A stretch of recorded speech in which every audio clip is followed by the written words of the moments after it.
Bom Dia Nordeste.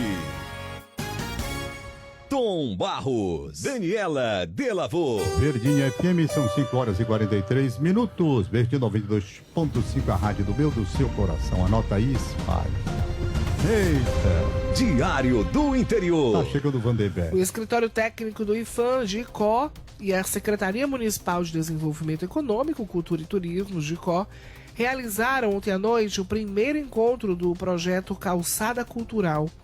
O evento mensal vai ocupar o espaço público com arte, cultura, palestras, entre outras ações. Vandenberg Belém, conta pra gente esses detalhes. Bom dia pra você, Vande. Bom dia, Vanderberg Belém. Vandenberg Belém. Bom dia, Tom. Bom dia, Dani. Bom dia você que acompanha pela Verdinha e também pela TV Diário. Isso mesmo, Dani. Projeto esse bem interessante, Calçada Cultural, onde justamente você se sente como se estivesse na calçada mesmo, no meio da rua, conversando ali com seus amigos, seus vizinhos.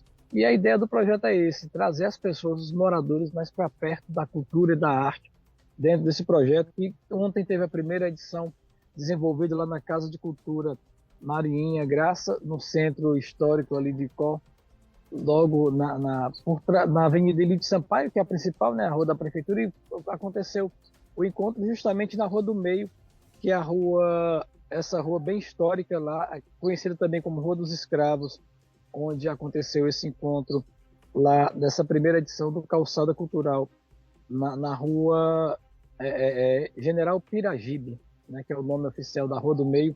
E a gente conversou lá com o pessoal do IFAM, da Secretaria de Cultura e Turismo lá de Icó, e também com o Lucas Rodrigues, ele que é um arquiteto, e ele participou desse primeiro encontro lá, contando um pouco da história de Icó, mas uma história essa bem diferente, até mesmo desconhecida de muitas pessoas, onde ele buscou justamente, através do trabalho de dissertação dele, de mestrado, buscar a origem do Icó através dos primeiros habitantes, né, dos indígenas, e foi bem interessante isso, né, essa parte da história, porque normalmente a gente vai para o Icó em busca dos casarões, das histórias lá daquele projeto arquitetônico, e através desse trabalho a gente pôde conhecer ainda mais a história de Icó, através dos primeiros moradores, digamos assim, né, os primeiros habitantes lá dos povos originários da população indígena que habitava naquela região. E o Lucas, ele buscou justamente isso, através desse trabalho, fazer esse resgate dessa história. E ele conta pra gente um pouco, né, e o desafio também que teve de executar esse trabalho, principalmente também ouvir pessoas que tiveram contatos desses relatos históricos. Vamos acompanhar o que ele fala. Como eu comentei, sou filho de Icó, né? Nascido e criado em Icó, saí somente para estudar, acabei não retornando inteiramente, né? Mas ainda tenho esse vínculo e essa relação muito grande. Desde jovem, desde criança, sempre fui muito apaixonado pela história, pela cultura, pela memória da cidade, né? Pelos casarões, pelas lendas, e sempre carreguei isso comigo.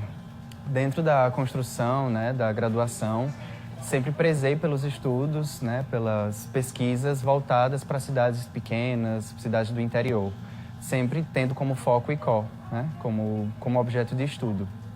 E após sair da graduação, ali em 2021, quando no início da pandemia, né, que houveram uma série de manifestações após a morte do George Floyd, né, o movimento Black Lives Matter, se juntaram a outros movimentos de contestação dos espaços públicos, né, da representação desses espaços. Eu fiquei muito tocado com essa movimentação e comecei a me questionar com relação ao Icó, né, essa cidade que carrega o nome de uma tribo indígena, né, que era originária aqui desse território, dessa terra, e que infelizmente foi apagada da sua história, da sua memória. E isso me inquietava, né? Perguntar para as pessoas sobre eles e ouvir que não existia nada, me inquietava, porque eu sabia que isso não acontecia. Como é que você apaga da história, né, da existência de todo um povo, de toda uma população? E aí eu comecei a adentrar nesse tema, estudando a questão da relação da memória, né, com a arquitetura, memória e cidade, memória e urbanismo, e sempre trazendo o Icó, tentando investigar. A pesquisa, ela inicia na tentativa de investigar as memórias negras e indígenas da cidade de Icó, mas durante o percurso eu percebo que são dois trabalhos, tão diretamente ligados, mas é uma dimensão de dois trabalhos. Então eu preferi focar na memória indígena, que eu acredito que seja ainda mais apagada aqui no Icó. E foram 3 anos de pesquisa, né, de estudo, que resultaram nesse trabalho. Muito bom esse resgate. E assim, é uma questão social mesmo, assim, cultural, né? O Ceará foi um dos últimos estados, né, a serem colonizados. Ainda no século XVII, o Ceará pertencia, né, à coroa portuguesa, mas era um território indígena, né? Praticamente todo o território cearense era ocupado por populações indígenas. E devido à construção de identidade nacional e cearense, né, esses povos eles precisavam ser apagados, ser erradicados. A imagem que era para ser seguida era a imagem polida, né, do português branco, educado, né, como eles consideravam.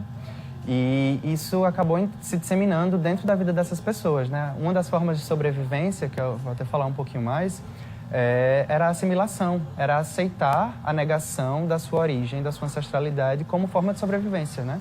Eu não queria morrer, então eu negava que eu era uma pessoa, que eu era indígena. E aí, no Ceará principalmente, né, em 1800, existe a construção de um decreto de lei que extingue a existência dos povos indígenas no Ceará. Então, era proibido você se autodeclarar indígena, era proibido você se manifestar culturalmente, religiosamente. E essas pessoas começam a se assimilar, né, na sociedade colonizada, né, e surgem novas denominações, surgem novos termos, né? O caboclo ganha muita força, tanto é que o Ceará passou por muito tempo sendo considerado Ceará caboclo, que é justamente os descendentes desses povos, né? Que não podiam se dizer indígenas, mas se diziam caboclo. E é muito durante a pesquisa mesmo, né? Conversando com as pessoas, perguntando, eu escutava muito isso. Você não vai encontrar nada. Ou então, minha avó era índia, mas eu não sou.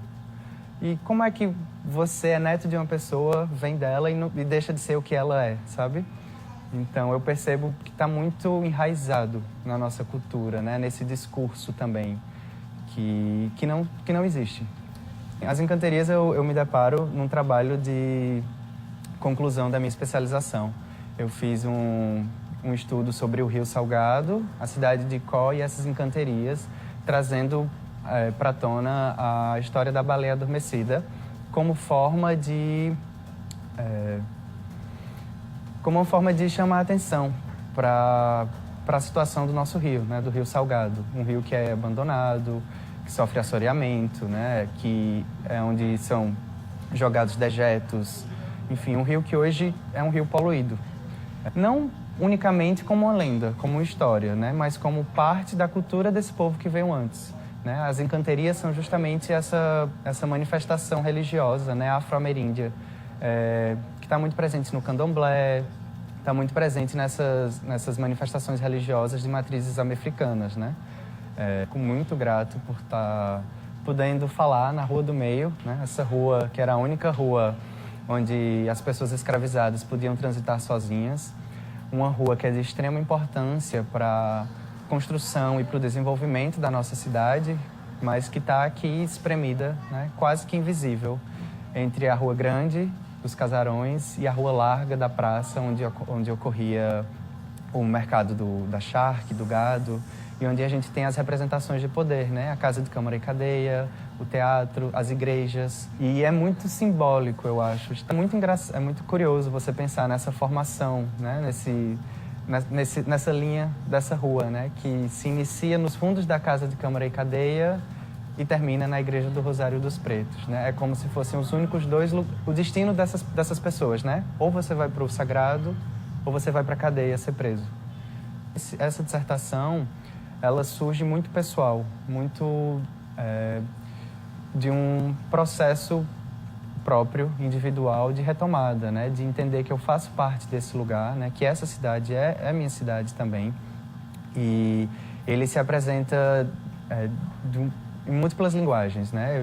Já foi feito um poema Já foi feito um curta a partir desse trabalho, uma série de intervenções que eu fiz aqui na cidade, onde colei alguns lambes, né? Alguns lambes com a imagem da baleia também. Então, ele transcende essa materialidade acadêmica, né? Ele não é meramente um trabalho acadêmico, né, para eu ganhar esse título. Ele se torna um trabalho múltiplo, uma múltipla linguagem que permeia toda a minha vida, né? Toda a minha ancestralidade, a vida da minha família e a vida dessas pessoas que vieram antes, que eu acredito que a gente deva muito a eles.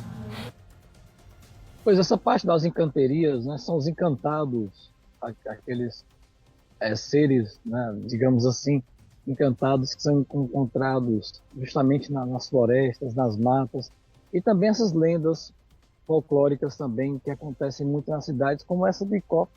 Dizem que tem uma baleia embaixo do santuário do Senhor do Bom Fim. Se a imagem sair de lá, o Icó vira mar, né? Bem interessante essa parte também dessas lendas dentro das histórias da criação dos municípios, né? E a gente começou também com o Renan Moreira, ele que é secretário adjunto na verdade, nós começamos com o Márcio Carvalho, ele que é chefe do escritório do IFAM, no município de Icó, com o Renan Moreira, secretário adjunto da Cultura, e também com o Cláudio Pereira, ele que é memorialista. Eles contam um pouco dessas parcerias, e também o Cláudio, ele fala um pouco também dessa história e da importância desse encontro, né, que vai acontecer mensalmente com diversas atividades voltadas justamente para essa questão também do valor patrimonial e histórico-cultural lá do município de Icó. Vamos acompanhar o que eles falam. Este evento, que a gente está chamando de Calçada Cultural, faz parte de uma série de ações de educação patrimonial que o IFAM, buscando parcerias com o governo municipal, com agentes da iniciativa privada e da sociedade civil, buscamos estabelecer um calendário de atividades de educação patrimonial. E aí nós temos definido a Calçada Cultural, que será, em princípio, um encontro mensal. E aí nós estamos inaugurando hoje com a palestra do arquiteto Lucas Rodrigues, que vai tratar dos povos originários e da estruturação arquitetônica, urbanística e social da cidade de Icó. Então, ele vai relacionar os povos originários, vai relacionar também a população afro-brasileira, e a gente tem, então, a Rua do Meio como símbolo dessa ocupação e dessa existência, dessa marca identitária de Icó. A Rua do Meio, que é conhecida pela rua da população escravizada, a rua de serviços, historicamente, né, colocada nas narrativas historiográficas, e aí o IFAM, então, tem esse interesse de um destaque, de relevar na verdade, de trazer relevo a esse protagonismo dessa população negligenciada, alijada dessas narrativas historiográficas, né, dessas narrativas até de valoração do patrimônio cultural. Então, nós temos hoje um outro espírito, uma outra mentalidade, um outro interesse também de construir narrativas históricas, historiográficas, né, sobre os valores patrimoniais e sobre a existência da cidade histórica de Icó em si. Nós temos outras atividades de educação patrimonial também. Esta é a Semana das Crianças, e a gente está realizando oficinas nas escolas públicas municipais, com atividades lúdicas e atividades também dialógicas, buscando esse posicionamento das crianças como sujeitos também, que tem essas opiniões e essas possibilidades de construções valorativas de patrimônio cultural. Então, entre terça e sexta nós temos essas atividades, e temos também outras ações programadas, como oficinas, que serão realizadas em breve e divulgadas também de um modo adequado.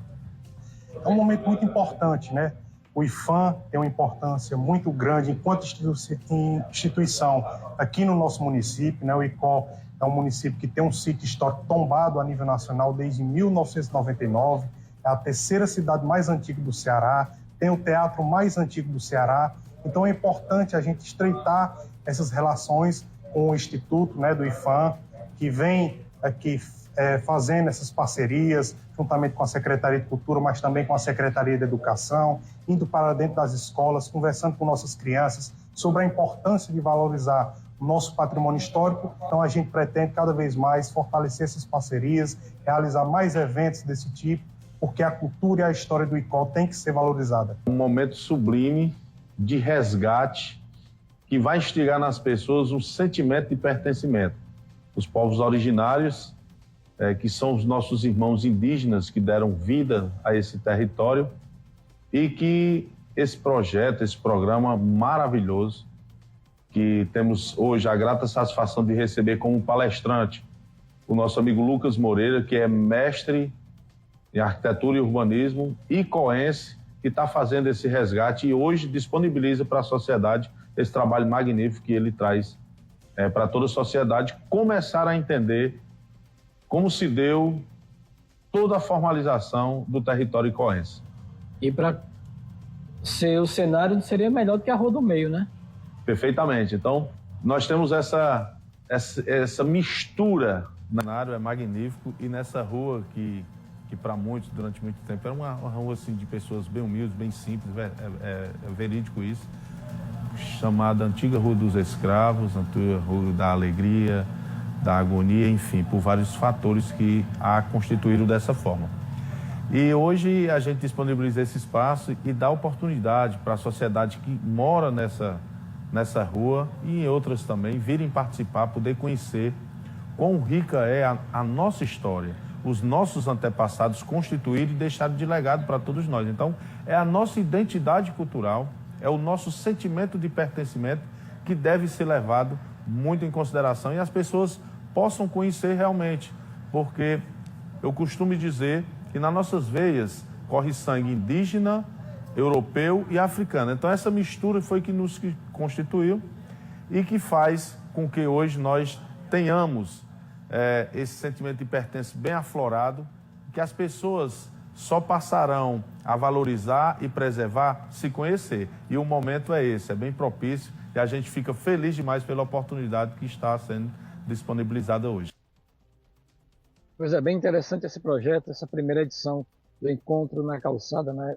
A Calçada Cultural, desenvolvido pelo IFAM e juntamente com a Secretaria de Cultura lá do município de Icó, que aconteceu essa primeira edição justamente no prédio lá, Marinha Graça, que fica no centro da cidade, e o encontro aconteceu justamente na rua General Piragibe, né, um icoense esse que lutou na Guerra do Paraguai e levou esse nome da Rua dos Escravos, né, como era conhecido antigamente, e como é bastante popular, a Rua do Meio, rua essa que é conhecida também pela questão de lá terem morado, né, os escravos, e justamente também ser uma rua onde as casas, antigamente, que ainda hoje existem lá, muitas do século XIX, eram aquelas casas sem eira e beira, né? Portanto, uma casa mais, residências mais humildes em relação àquelas outras, os casarões do entorno ali da Rua Larga e da Rua Grande também, onde fica a Rua do Meio. Bem interessante essas histórias. Falando nisso também, foi mostrado através desse trabalho a localidade de Sítio Maia, onde lá é produzida uma cerâmica bem diversificada, onde do barro preto, depois de queimado, se transforma numa cerâmica branca, parecida mágica também, onde é usado o toá, que é uma espécie de tinta natural, que é tirada de uma pedra, uma tinta vermelha, que dá coloração a esse trabalho belíssimo também, que é feito lá no Sítio Maia, na zona rural de Icó. Portanto, fora tantas histórias que foram contadas ontem, lá nessa primeira calçada cultural, e relatos também, bem interessante isso. Daniton, a gente volta com vocês aí no estúdio. Muito obrigado, meu querido. Tá tudo em ordem, né, Vandenberg? Olha, que seja só o primeiro encontro de muitos, viu, Vandenberg? Muito bom esse projeto. Pois é. Imagine o que é que vem por aí, viu? Só vem coisa boa, né, não, Vandenberg? Só vem coisa boa. A gente vai estar acompanhando também para trazer para as pessoas esses relatos. Muito legal isso. Obrigada, Vange. Parabéns aí para os meninos. Um abraço para você, longa. Vandenberg Belém. Bom, nós temos 6 horas da manhã, 3 minutos. 6 horas e 3. Vamos para o intervalo. A gente volta já.